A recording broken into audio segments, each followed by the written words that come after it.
We'll do The Boss Baby. This is the other kids' film out just in time for Easter. Surely it's got to be better than The Smurfs. Yeah, well...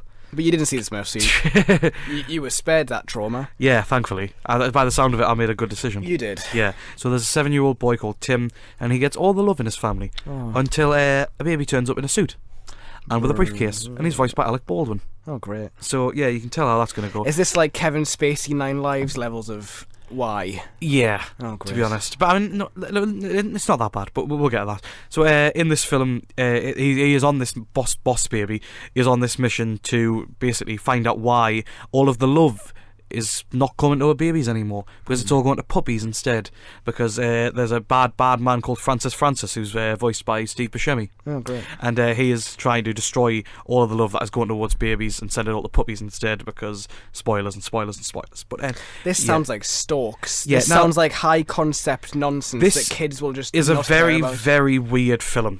Like from the start, there's sort of there's the sort of opening bit that Tim narrates where you find out all about his family life and so far and so forth. Obviously. And basically you see like his mum, played by Lisa Kudrow, is pregnant. And then straight after he's like, I wonder where babies come from. And then it shows you how babies appear in a sort of a factory in heaven, in the sky. I was going to say it's a PG, isn't it? Yeah, and like, no, not that way.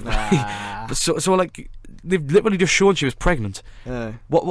What? Oh, and yeah, and this is a very, very weird film all the way through. I mean, there's literally a scene where when Tim finds out the boss baby is a walking, talking Alec Baldwin type, who's basically, you know, an allegory for Donald Trump in the most unsubtle way possible. I mean, they literally say, you know, he's a baby who's a boss man, and then they play a knock-off of The Apprentice theme in the exact moment after. Brilliant. It's not subtle at all. But yeah, there's so much weirdness about this film. I mean, there's a sort of like peyote, like drug, like tripping scene, where like they like to show Tim how the world of Boss Baby works and where the factory is in heaven, or what is clearly heaven.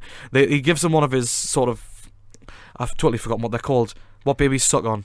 Dummies, yeah. And he gives them one of the dummies, and they basically sit there and do that like a psychedelic drug. Oh, great. While he finds out what's going on. Kids film. Yeah, it's a very, very... I mean, there's pixelated genitalia. What? Yeah, from the baby. Yeah, it's a very, very odd film. I mean, but it just sort of is. Really, I mean, it just sort of is. There are some laughs in there. I mean, a lot of the emotion is quite trite and typically like trying to pull for your heartstrings, go for the family ties and stuff. But I don't know. There was some laughs. There was some good slapstick in there. It's a really nice looking film, but it's just sort of your standard kids fare. Parents won't thank you for being took along to it. It's not really much to it substantially. It's clearly just a showcase for Alec Baldwin's voice talent, and he does a good job. That's why I don't think it's sort of 9 Lives level, because he's not sold his soul to the devil. No. Because it is quite funny. And obviously he did do the Saturday Night Live Trump stuff. Yes. So this is just kind of that, but in an animated feature, as a baby with a suit and a briefcase.